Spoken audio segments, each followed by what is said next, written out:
할렐루야. 이렇게 다음 세대들을 위해 함께 나와 기도하시는 성도님들 가운데 큰 은혜와 가정의 축복이 넘치기 원합니다. 할렐루야. 설교를 준비하면서 갑자기 이런 생각이 들었습니다. 하나님께서 엘리야를 통한 말씀을 우리에게 주고 싶으신가 보다, 굉장히 엘리야에 대해서 말씀하고 싶으신가 보다라는 생각을 했습니다. 오늘 주제도 엘리야고, 그 얼마 전에만 해도 새벽기도 내용도 엘리야였고, 그 중고등부 설교도 지난주에 엘리야를 나가고 있었습니다. 그래서 딱 이렇게 겹치길래 하나님께서 지금 엘리야 말씀을 주고 싶으신가 보다라는 생각이 좀 들기도 하였습니다.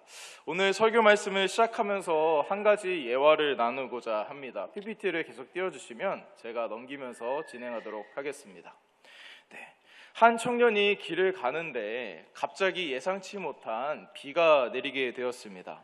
우산이 없었던 이 청년은 급한 대로 이 건물에 있는 작은 처마에 가서 비를 피하려고 했습니다.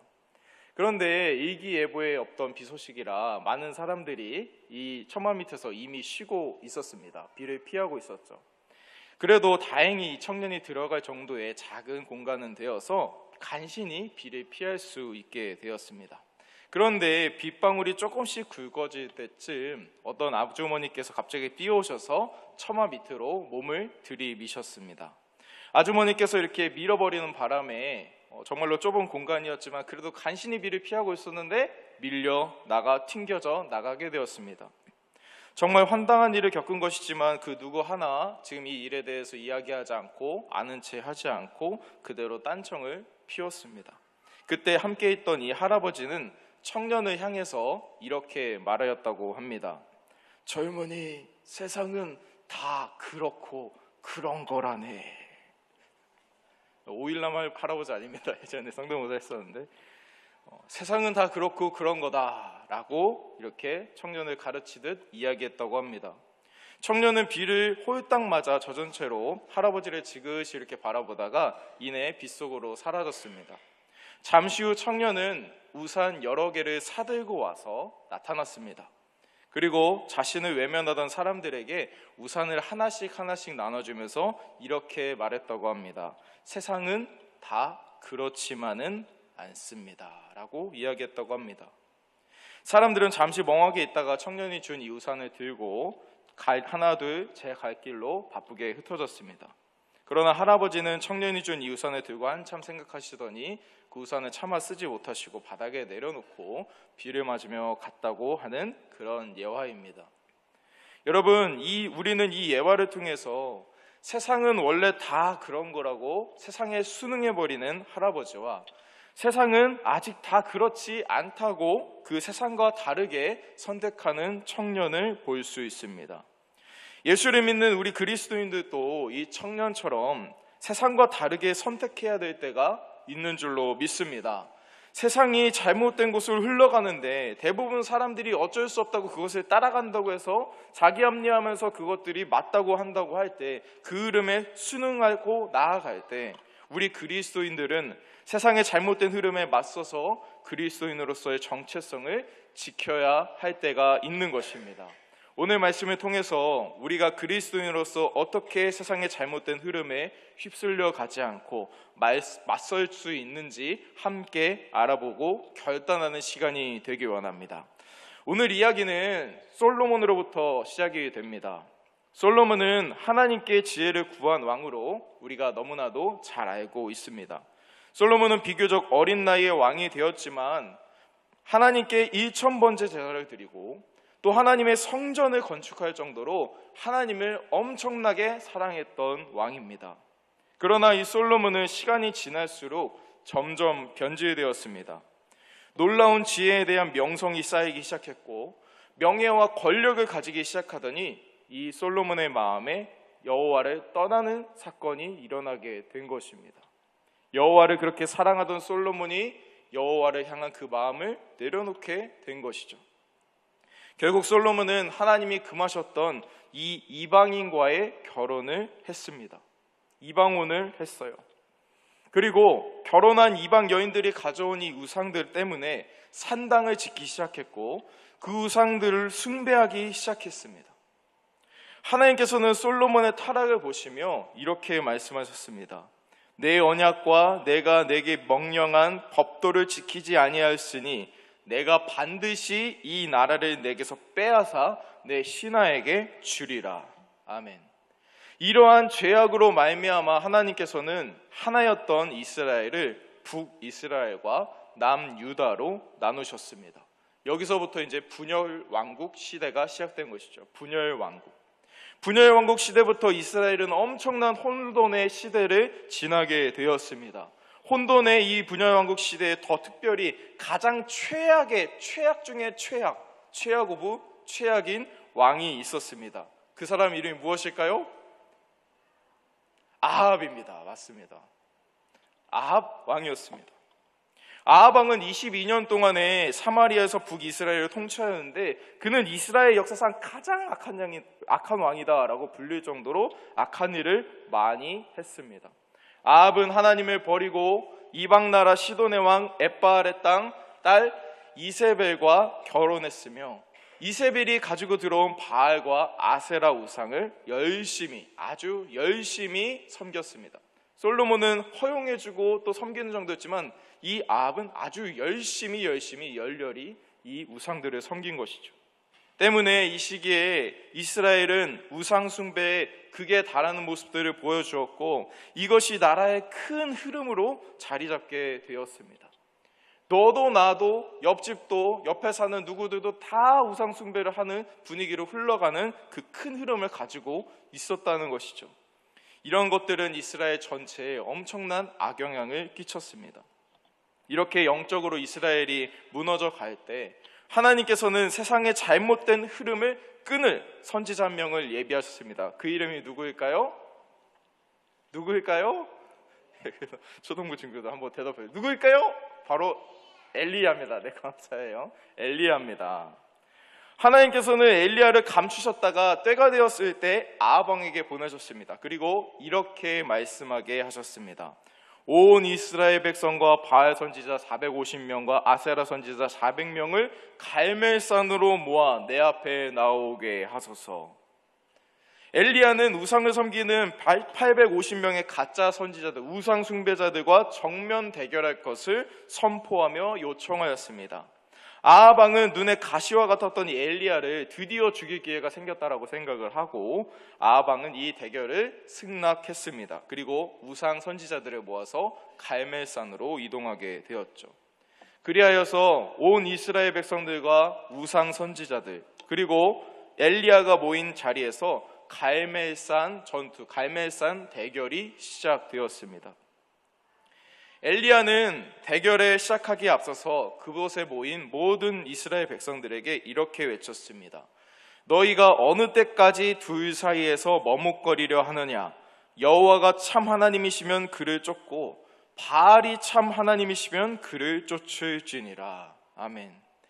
엘리야의 선포에도 백성들은 입을 굳게 닫고 아무런 말도 대답도 하지 않았습니다. 그 후에 엘리야는 대결 방식을 설명했습니다. 여기 송아지 2마리가 있는데 각각 각을 떠서 나무 위에 올려두고 각자의 신의 이름으로 불을 내려달라고 요청했을 때 불을 내려주고 응답하는 신, 그가 참 하나님이다 라는 것이었습니다.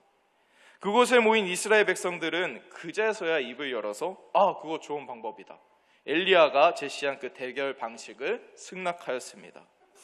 그렇게 긴장되는 가운데 대결이 시작되었습니다. 먼저 이 바알 선지자들이 아침부터 정오까지 바알의 이름을 간절히 불렀습니다. 바알이요, 바알이요. 제가 생각하는 게 이랬습니다. 바알이요, 바알이요. 불을 내려주소서. 바알, 약간 이런 느낌이지 않았을까 생각.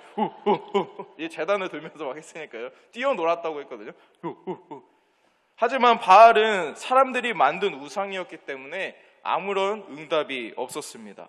이에 엘리야는 너의 신이 잠을 자고 있는가 보다, 너의 신이 여행을 떠났나 보다, 너의 신이 화장실 갔나 봐, 이거 더 크게 불러봐라, 그래야 응답하지 않겠냐 하면서 이 우상들을 조롱했습니다. 바알 선지자들은 더욱 목소리 높여서 목이 터져라 바알을 불러대었습니다. 그러나 시간은 점점 지나서 저녁이 되었지만 역시나 아무런 소리도 없고 아무런 응답도 없었습니다. 결국 바알 선지자들은 자해를 하면서까지 바알 신의 응답을 간구했습니다. 내가 이렇게 고통스러워하고 내가 죽을 것 같은 모습을 보면 이 우상들이 대답할 것이라고 그렇게 생각했던 것이죠. 하지만 바알 선지자들의 엄청난 고통과 호소와 피를 흘림에 있어서도 실제로 존재하지 않는 이 바알이, 우상에 불과한 바알이 불을 내려줄 리가 없었습니다. 바알 선지자들이 이렇게 철저히 실패한 후에 엘리야의 순서가 되었습니다. 엘리야는 이스라엘 백성들에게 내게로 가까이 오라 라고 말한 뒤에 무너진 여호와의 하나님의 제단을 다시 세웠습니다. 제단을 모두 정리하여 세운 엘리야는 제단 주위에 물이 흐를 수 있는 이 또랑을 팠습니다. 그리고 제단 위에 나무를 펼치고 물을 가져다가 번제물과 나무를 3번씩 적시도록 물을 부었습니다. 제단에 부어진 물은 제단에 타고 이 또랑에 가득 찰 정도로 엄청난 양이었습니다. 엘리야가 이스라엘 백성들에게 가까이 오라고 하고 제단에 이렇게 물까지 부은 이유가 무엇일까요? 그것은 이 하늘에서 내린 이 불이 조작이 아니라, 사람의 힘이 아니라 누구도 의심할 수 없는 확실한 하나님의 증거라는 것을 보여주기 위함이었습니다. 이 일들을 모두 마친 뒤에 엘리야는 하나님께 진실한 마음으로 간절히 기도하며 나아갔습니다. 하나님을 떠난 이스라엘 백성들이 여호와 하나님만이 참 신이신 것을 믿도록 제단에 불을 내려 주시옵소서라고 기도했습니다. 엘리야가 기도하자 정말 놀라운 일이 벌어졌습니다. 정말 하늘로부터 하나님의 불이 내린 것입니다. 할렐루야. 기억하시는지 모르겠지만 할렐루야. 할렐루야. 하나님께서 내려주신 불은 작은 불씨 정도가 아니었습니다. 번제물과 나무 젖어 있는데도 불구하고 이 제단과 심지어 주위의 흙과 옆에 또랑에 있는 물마저도 다 태워버릴 정도로 엄청나게 강력한 불이었습니다. 엘리야는 하나님의 능력으로 큰 승리를 경험하였습니다. 이 모습을 지켜보던 이스라엘 백성들과 우상 선지자들은 엘리야의 하나님이 참 하나님이시다라는 것을 믿게 되었습니다. 이스라엘 백성들은 가짜 신을 숭배하는 우상 선지자들을 모두 잡아서 그 자리에서 죽이게 되었죠. 성도 여러분, 오늘 말씀을 보면서 어떤 생각이 드십니까? 저는 이 말씀을 준비하고 묵상하면서 엘리야가 우상 선지자들과 대결하던 이 성경의 시대가 지금 우리가 살고 있는 이 시대와 많이 다르지 않다는 생각을 하게 되었습니다. 여러분, 예나 지금이나 세상의 것에 마음을 빼앗기고 세상의 큰 흐름에 휩쓸려가는 사람들이 많이 있습니다. 이런 악한 시대에 아무 생각 없이 우리가 대비하지 않고 가만히 서 있다면 이 세상의 잘못된 흐름에 휩쓸려서 하나님을 떠나고 하나님보다 세상을 더 사랑하게 될 것입니다. 그렇다면 우리는 하나님을 믿는 그리스도인으로서 어떻게 세상의 잘못된 흐름에 휩쓸려가지 않고 담대히 맞설 수 있을까요? 그 첫 번째 방법은 세상이 아니라 하나님을 선택해야 하는 것입니다. 할렐루야. 이것을 좀 더 명확하게 풀어서 말하자면 하나님의 자녀로서 정체성을 확고히 가지고 하나님을 선택하라는 것입니다.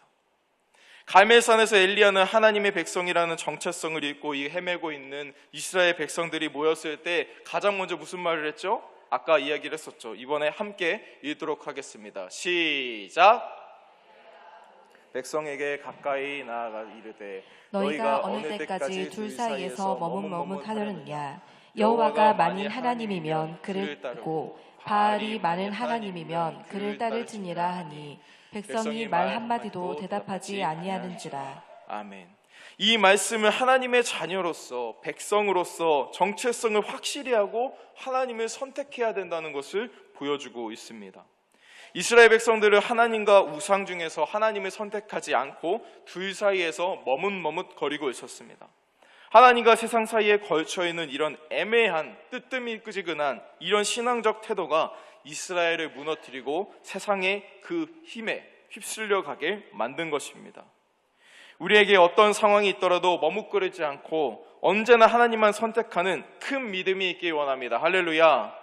우리 모두 하나님의 자녀라는, 하나님의 백성이라는 확고한 정체성과 의식을 가지고 하나님의 그 세상의 잘못된 흐름에 맞서 승리를 경험하기 원합니다. 할렐루야. 그런데 정말 큰 문제는 언제나 제가 설교 때 이야기하지만 쉽지 않다는 것입니다. 언제나 하나님을 선택하는 것이, 모든 상황 속에서 하나님을 선택하고 하나님의 자녀로서의 정체성을 유지하는 것이 너무나 힘들다는 것입니다. 특히 우리 다음 세대들 중에 아직 신앙이 연약하고 어리고 자기 스스로 믿음의 결단을 하거나 하나님을 선택하기 어려운 아이들도 많이 있다는 것이죠. 그래서 우리 부모 세대들은 우리 자녀들, 우리 다음 세대들을 도와줘야 합니다. 우리 부모 세대들이 먼저 하나님의 백성으로서 정체성을 확실히 갖고 어떤 상황 속에서도 하나님을 선택하는 모범을 보여야 할 줄로 믿습니다.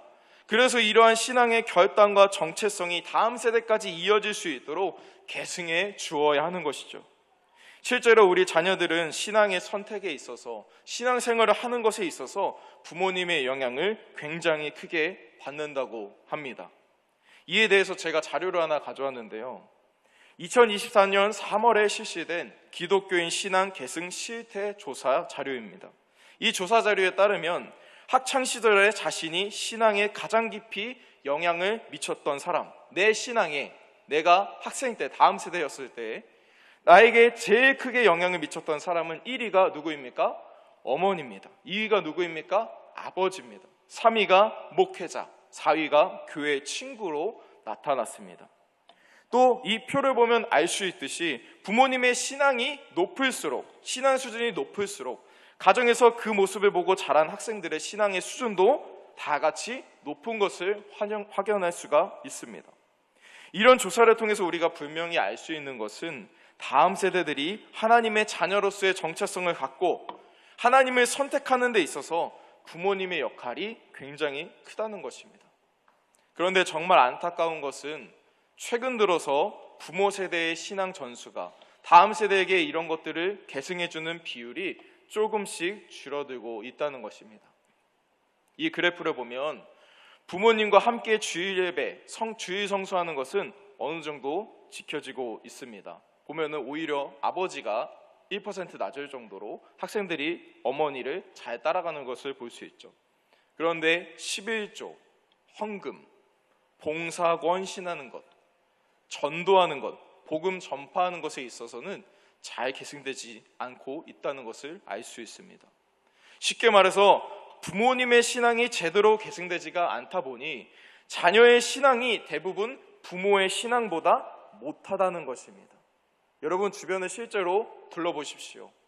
자녀가 부모보다 신앙이 엄청나게 월등하게 좋다 하는 학생들이 있긴 하지만 대부분의 비율이 부모님보다 이 자녀들이 신앙이 따라가지 못하는 것을 많이 볼 수 있습니다. 왜 이렇게 신앙의 계승이 끊기기 시작했을까요? 우리는 이 조사의 1위를 주목해 볼 필요가 있습니다. 1위가 부모인 내가 나의 신앙이 확고하지 않아서 나의 신앙을 계승하지 못하고 있다라고 말하고 있습니다. 부모 세대들이 다음 세대에게 신앙을 계승하지 못하는 가장 큰 이유가 부모인 나의 신앙이 확고하지 않아서라는 것입니다. 최근 부모 세대의 신앙이 확고하지 않다 보니 신앙의 계승이 이루어지지 못하고 가정에서 신앙적인 대화가 점점 줄어들고 큐티나 말씀 묵상이 가정에서 사라지고 가정 예배가 점차 사라지는 그런 상황 속에 놓여있게 된 것입니다. 실제로 주 1회 이상 말씀을 묵상하거나 가정 예배를 드리는 가정들을 조사해 보니 전체에서 다 합쳐봤자 14%에 불과합니다. 부모 세대 여러분들, 우리 자녀들이, 다음 세대들이 하나님의 자녀로서 정체성을 가지고 하나님을 선택하기 원하십니까? 우리의 도움이 필요합니다. 가정에서 가정 예배를 드리고 하나님에 대한 대화를 나누고 은혜로운 대화, 신앙에 대한 대화를 나누고 큐티와 말씀 묵상이 이루어지는 가정의 자녀들은 확고한 믿음을 가지고 신앙의 수준도 다 같이 높아지는 것을 볼 수 있습니다. 부모 세대 성도 여러분, 자녀들이 세상의 잘못된 흐름에 휩쓸려가지 않는 돌파구는 아주 확실하고 명확합니다. 그것은 가정 예배와 가정 기도, 또 말씀 묵상과 신앙적 대화를 가정에서 회복하는 것입니다. 할렐루야.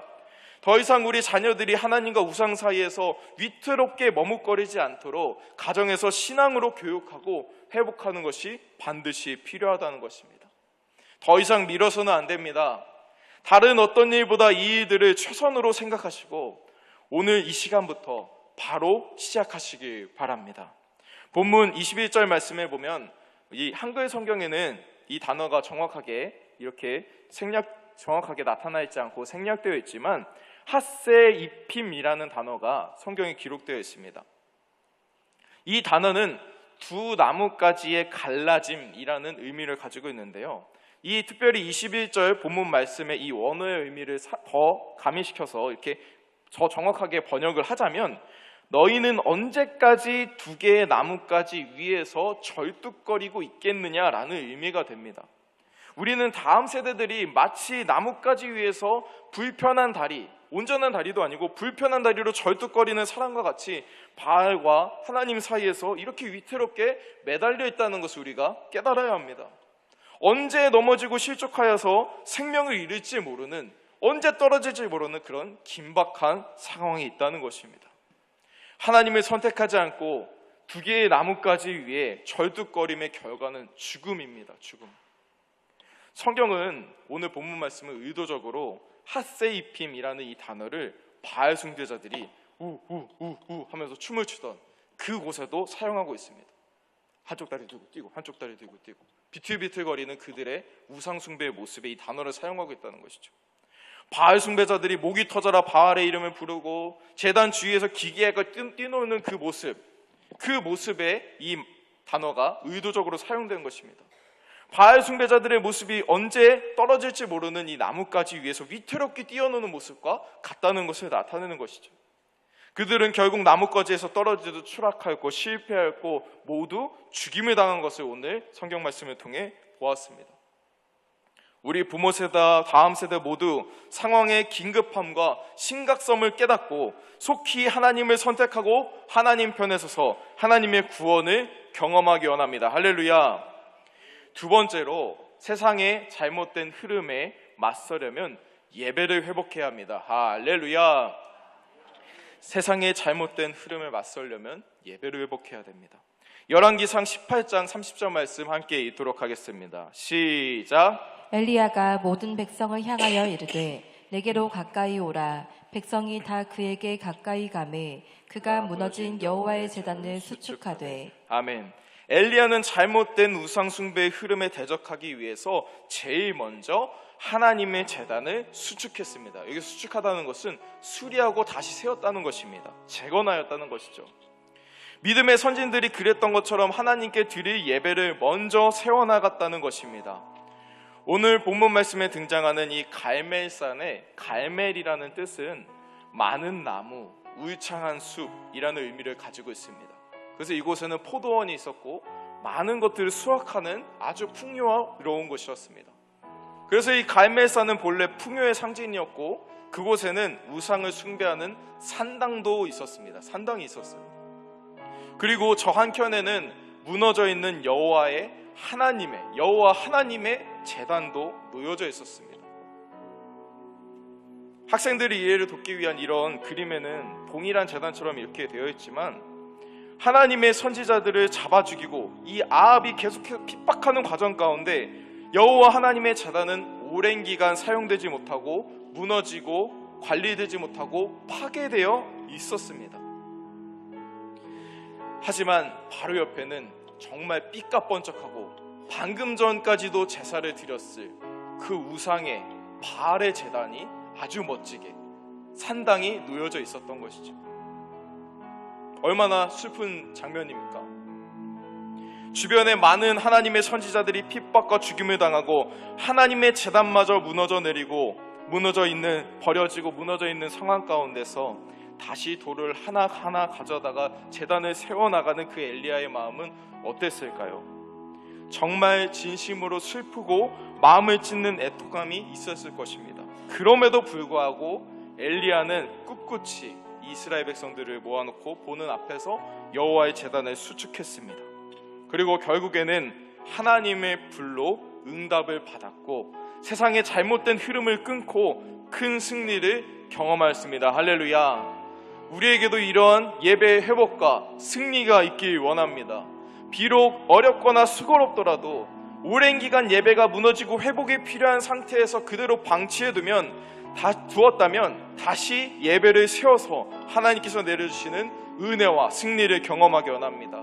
예배를 세워나가며 하나님과의 관계가 회복되고 말씀이 회복되는 것이 세상의 이 잘못된 흐름을 이겨나가는 첫 걸음입니다. 마지막 세 번째로 세상의 잘못된 흐름에 맞서려면 우리의 삶이 세상적 가치와 구별되어야 합니다. 세상적 가치와 구별이 되어야 합니다. 열왕기상 18장 40절 말씀 함께 읽도록 하겠습니다. 시작. 너희에게 이르되 바알의 선지자를 잡되 하나도 도망하지 못하게 하라 하매 곧 잡은지라 엘리야가 저희를 기손 시내로 내려다가 거기서 죽이니라. 아멘. 엘리야와 이스라엘 백성들은 이 바알 선지자가 거짓이라는 것이 드러났을 때 그들을 한 명도 살려주지 않고 다 죽여버렸습니다. 이 모습을 보면서 어떤 친구들은 이거 너무한 거 아닙니까? 이런 생각을 할 수도 있습니다. 하지만 세상의 잘못된 흐름과 그리스도인의 삶은 절대 하나가 될 수 없습니다. 세상과 하나님을 동시에 사랑할 수 없는 것입니다. 아예 갈라져 있는 나뭇가지처럼 떨어져 있는 개념인 것이죠. 우상 숭배자들의 죽음이 정말 잔인하고 혹독한 대가였지만 그 정도로 세상과 구별되는 것이 어렵다는 것입니다. 우리에게 세상의 것들을 단호하고 과감하게 끊어버리는 마음과 결단이 있기 원합니다. 할렐루야. 오늘 이 말씀을 통하여서 다시 한 번 더 예배를 회복하고 세상과 가치를 떼어놓고 어떠한 상황 가운데도 하나님을 선택하는 모든 다음 세대들과 부모 세대들이 되길 원합니다.